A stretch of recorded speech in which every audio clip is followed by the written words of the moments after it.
Russia may have supremacy militarily right now in Ukraine, but the squeeze is tightening around Putin and the Russian people. There's an exodus of super luxury global brands like Louis Vuitton, Hermès, Zara, even as combat violence increases inside Ukraine.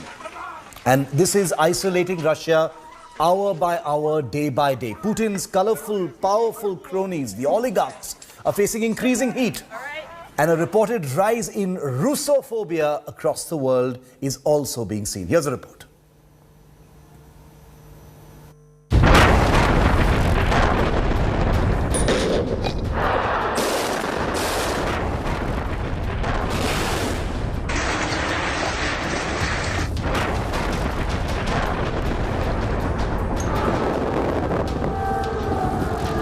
All-out Russian attack bleeding Ukraine.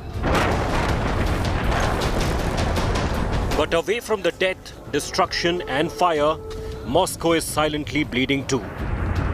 While Putin is not personally hit, punitive global sanctions and business boycotts have begun to bite. Russians no longer have access to global super luxury apparel brands. British car maker Bentley, American brands Ford and Coca-Cola are no longer operating in Russia. Global furniture brand IKEA, which shut its shop, saw a massive rush at its outlets in Moscow on the last day of operation, as Russians rushed to own whatever was available. Russian banks are rushing to switch to Chinese card systems. In a rare move, Singapore also sanctioned 4 big Russian banks.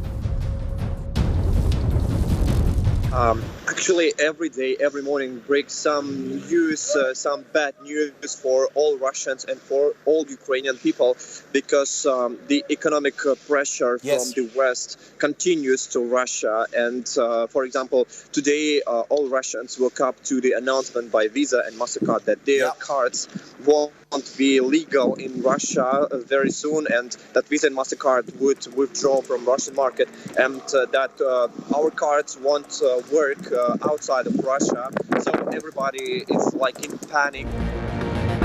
Putin's alleged cronies, the Russian super rich, are fearing the loss of their yacht and private jets, as well as the freezing of their asset, as Western democracies try and exert pressure, hitting out at oligarchs to make Putin pay for his misadventure in Ukraine. India today has now gained access to the seized Lady M, the super yacht of Russian oligarch Alexei Mordashov. The super luxury yacht is now moored in Imperia. I'm Paolo Vassal and I'm live from Imperia exclusively for India Today.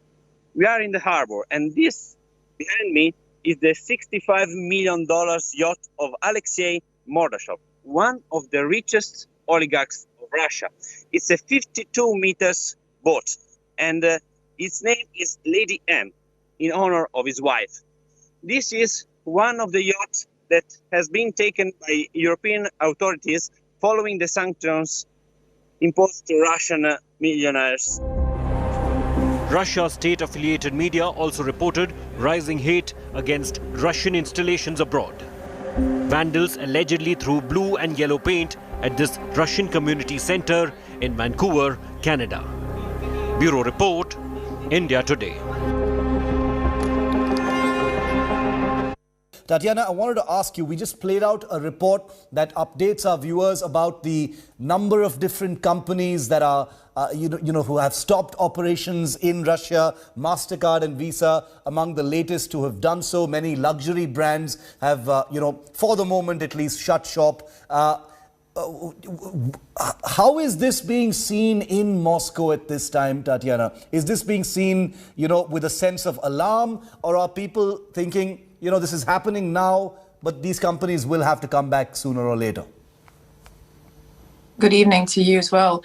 Well, look, first of all, the majority of these companies, if we're talking about American companies, that's one story. If we're talking about European companies, for instance, IKEA and Hennes & Mauritz, the brand, the huge company that is responsible for the brands like COS, H&M, etc., they have not stopped working in Russia. They have paused for 3 months, and that's official. That was according to their official statements. So they are coming back, and they have paused for the period of time when the logistics are difficult, to say the least.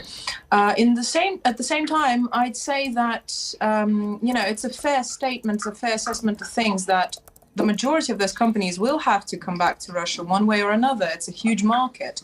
And as much as, as they are trying to put pressure, again, this is where things become very, questionable on the part of our European partners, because they say that and even in your report you say that they're trying to put pressure on the oligarchs. In the meantime, the real part of the population that's bearing the brunt are the regular people.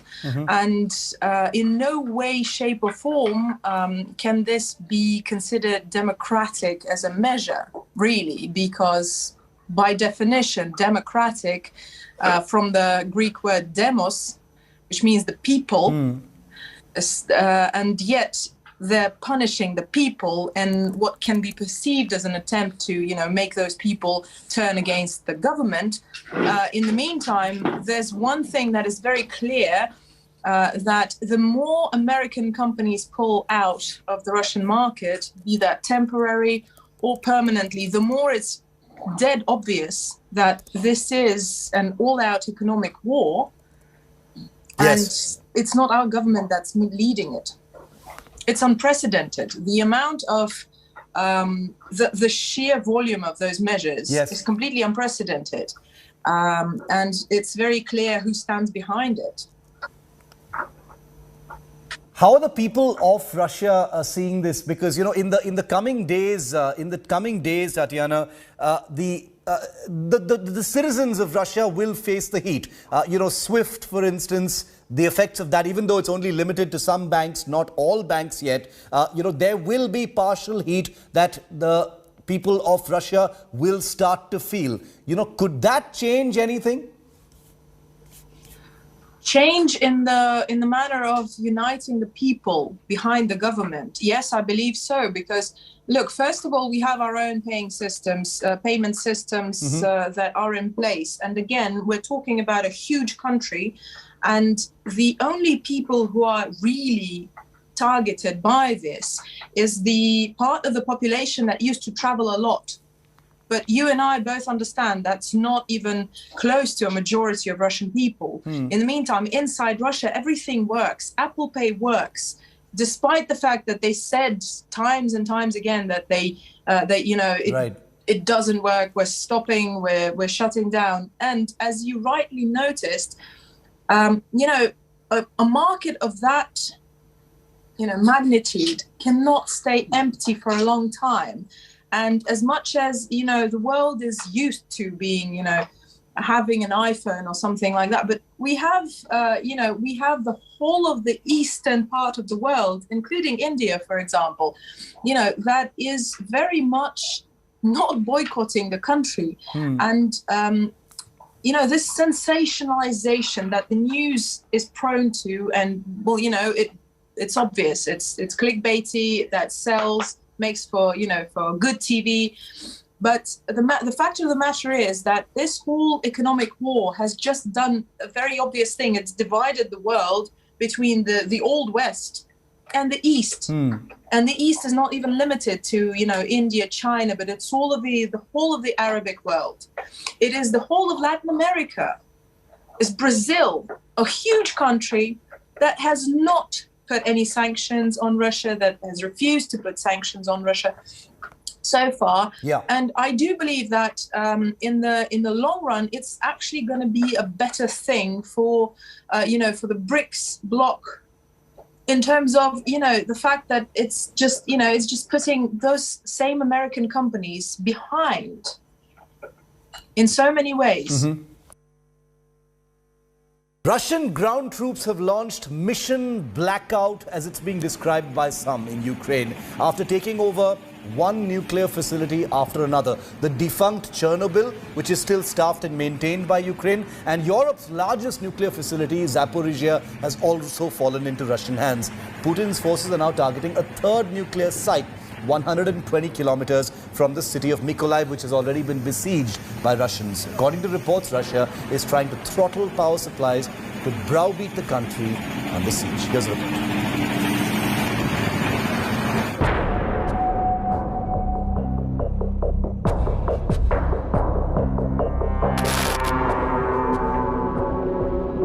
One of the most mysterious images in 11 days of the invasion of Ukraine.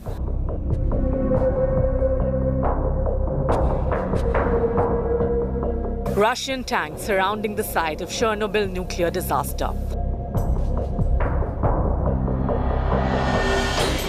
The world wondered what Russia wanted with the ghosts of the world's worst nuclear accident, especially when Ukraine has 4 active and functional nuclear power facilities.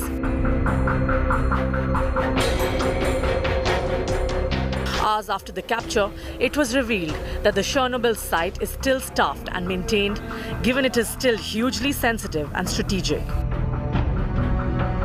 And Putin settled any lingering doubts a week later when his forces surrounded and shelled Ukraine's Zaporizhia nuclear facility, Europe's largest. Amidst a cat-and-mouse-and-claim war, the facility is now almost certainly in Russian hands. With Zaporizhia under Russian control, Putin's forces are now said to be approaching a third nuclear facility in Ukraine. The Yuzhno-Kryansk nuclear power plant, 120 kilometers from Mykolaiv, a city which itself has been besieged by Russian forces. The 2 other nuclear facilities at Klyminsky and Rivne are not besieged yet, but could be on target too. This is systematic targeting of nuclear assets, and God forbid if one of the 6 nuclear reactors was hit, even if by a misfire of a missile or a rocket, the impact would have been 10 times worse than Chernobyl. And the fact that President Zelensky is saying that Russia knows the coordinates and Russia is going after these targets deliberately. By taking control of Ukraine's nuclear facilities, which supply over half of Ukraine's electricity and power needs, is President Putin looking to throttle the country into submission, with the ability to thrust vast areas of the country into darkness. If Russia says that they do not want to impact and affect civilians, then this could mean a lot of impact in terms of casualties because of the weather here in Ukraine. Secondly, they've taken over very important key nuclear installations. I was speaking to somebody who keeps a keen watch on what's really happening on the ground and on these facilities, and he said that if anything were to happen to key installations on the east end of Ukraine, it will not just impact Ukraine, it is going to impact Russia. We are now all not calm and asking and frightened. Please, it will take not only about the Ukrainian disaster, but it will take the whole world into this conflict. The capture of Ukraine's nuclear facilities runs parallel to a steady escalation in nuclear temperatures between Russia and NATO. I ordered Defense Minister and Chief of the General Staff to put Russian Army deterrence forces on high combat alert. With Moscow saying it has put its nuclear forces on high alert in response to statements from Ukraine that NATO was getting directly involved in the war.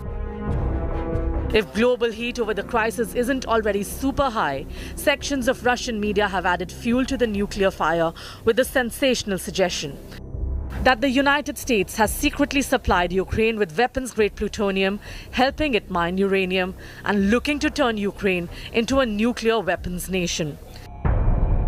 Is the world headed towards a major geopolitical meltdown with the nuclear shockwaves between Kyiv and Moscow?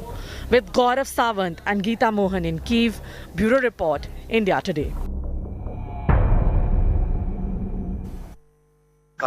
Actually, every day, every morning breaks some news, some bad news for all Russians and for all Ukrainian people, because the economic pressure from the West continues to Russia. And for example, today, all Russians woke up to the announcement by Visa and Mastercard that their cards won't won't be legal in Russia very soon, and that Visa and Mastercard would withdraw from Russian market, and that our cards won't work outside of Russia.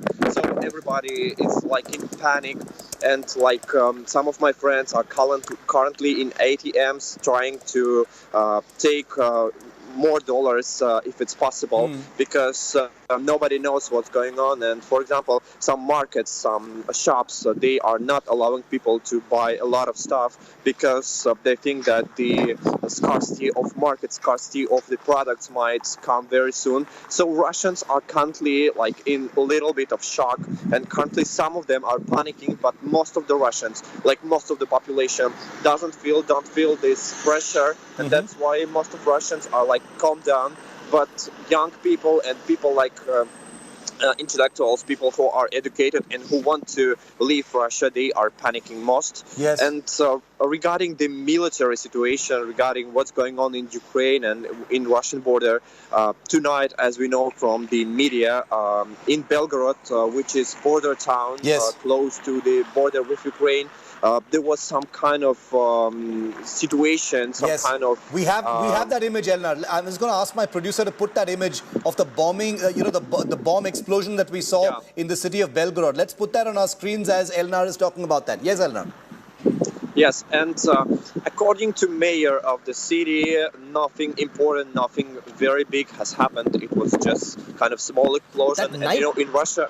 Yeah, at night. It was at night, and in Russia, nobody gives like much space to this incident. And according to the Russian media and according to the mayor of the city, it was not like explosion. It was just some light flash, and nobody in Russia calls it actually explosion because it's illegal. So this is why we call it just like small flash.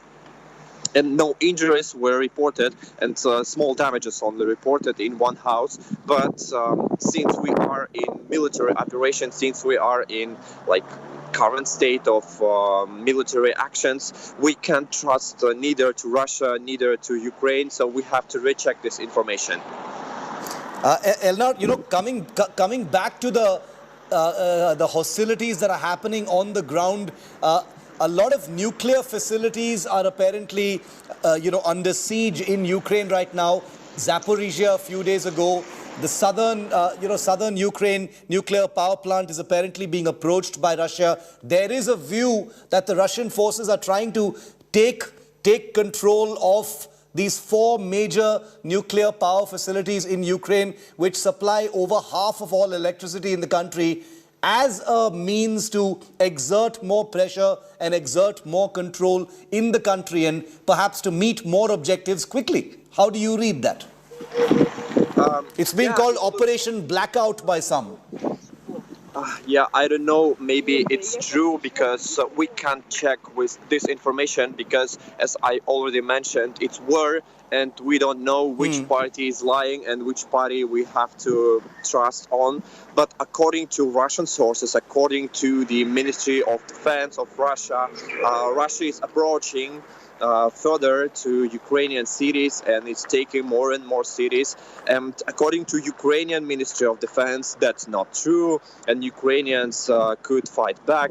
And for example, right now, everybody is awaiting massive attacks on Odessa, which is the naval port of Ukraine and one of the most important on the Black Sea ports. But the city is preparing for the Russian, so let's call it invasion, although it's illegal in Russia right now since the State Duma adopted this new law, which makes us unable, and it's illegal in Russia to call the military operation as war or invasion, and that's why we have to call it only as military operation. Should not oppose this operation in Russia. And actually today some protests are going to take place according to some media and social networks. And as I'm reaching this news, in Irkutsk, which is the eastern part of Russia, some protests already began, and in Moscow some protests are awaited today. But nobody knows whether these protests would be massive because of this new law, which you could go to jail for 15 years for calling this military operation war or invasion. And regarding the Ukraine, regarding this nuclear situation, yes, I guess it could be logical if Russia, in its strategy to demilitarize and to neutralize Ukraine, could take all these power plants, because these power plants are actually like points of instability in current situation, because if these power plants could be taken by some terrorists or could taken by some nationalists who are not agree with Russian policies, it's not only about safety of Ukraine, it's about the safety of Russian European part as well, because as we already mentioned, Zaporizhia nuclear power plant is the biggest in Europe and the biggest in Ukraine. And so if something bad could happen to the Zaporizhia nuclear power plant, it would be a problem not only about Ukraine, it will be a problem in Russia too.